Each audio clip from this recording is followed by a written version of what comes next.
Ang pagpauga sa usa ka isda paagi sa pagpreserbar sa pagkaon, pinaagi sa pagtangtang sa tubig, hugasan, limpyuhan ug dayon paugahon sa init. Og kini gihimo sukad pa sa karaang panahon aron ma-preserbar ug dayon kaunon. Mao kini ang gitawag nga bulad o dried fish. Pero ang traditional nga pamaagi sa pagpauga sa isda naglakip sa tanan o tagsa-tagsa sama sa adlaw, asin, hangin, init o aso. Apan ang mas moderno nga mga pamaagi aron sayon ang paghimo adunay dehydrator o imong kaugalingon nga hornuhan. Og pagkahuman na niini, pwede na nimong kaunon og ibaligya sa palengke aron itinda. Apan, nganong ingon ni ani kamahal ang presyo sa bulad? Ug matud pa, makuti nga proseso ang paghimo sa bulad. Usa si Edlin Abiar ang nagtinda og bulad sa Kidapawan City Mega Market. Og siya miingon nga ana na siya sa 15 ka tuig og dalaga pa siya, nagtinda na siya og bulad hangtod nga naminyo. Gani iyang gisaysay kung kanus-a sila unang nagkita sa iyang bana ay sila nagminyo. First, akong bana is driver. Driver siya o multi-cab. First meet na mo, pasayro lang ko niya. Man ato, pasayro ko niya, pasakay ko sa yaha, man ato, at siya sa amua, ana lang. Sita, anak.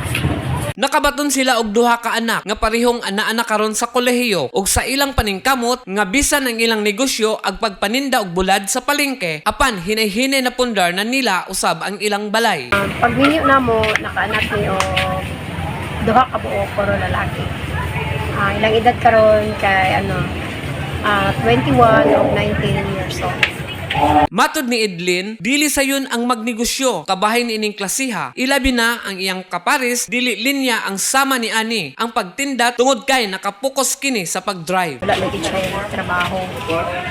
Dili na siya makatabang diri sa kuha kay dili mo gud niya linya ang business kay ang iyang linya gyud sa kuan gyud sa pag-drive. Kay mao man gyud na iyang trabaho gud. Sa matang sa pagpaninda, adunay giingon nga customer is always right. Hinungdan nga sa pagtinda ni Edlin, kanunay nga ayuhon niya ang iyang mga customer tungod kay gusto niya nga mahatag ug matagbaw ang iyang mga customer. Dapat kita nga mga nagatinda, mga negosyante, dapat atong pailog 100% yun. Kay atong customer klase-klase nga mga ugali. Bisan og natay customer nga naglagot na ta, maka-encounter kag mga kuripot nga customer, dapat pailog yun ta, dili natin ipakita sila nga naglagot ta, kay customer is always right. Kita man ang nanginahanglan, so pailog yun ta sa kanunay. Ang malampuson nga mga negosyante, sila ang mga kugihan, madasigon og disiplinado. Sila usab ang adunay gahom og determinasyon sa pagtabok sa usa ka buluhaton. Kung kinahanglan kini buhaton og ang pagdisiplina mao ang magdala kanimo sa maayong kalibutanon sa negosyo. Tinda, di lang kita mawadan og paglaom kay ang Ginoo is the provider sa tanan. Nakabalo man ang Ginoo kung unsa atong pagkinahanglan sa atong pangadlaw-adlaw. Tagbuon ra na niya atong pagkinahanglan. Kini nga balita hatod sa Nans Herbal Capsule. Ako, si Leo Febra. Basta balita, Radyo Sensero. Basta guwapo, Sensero.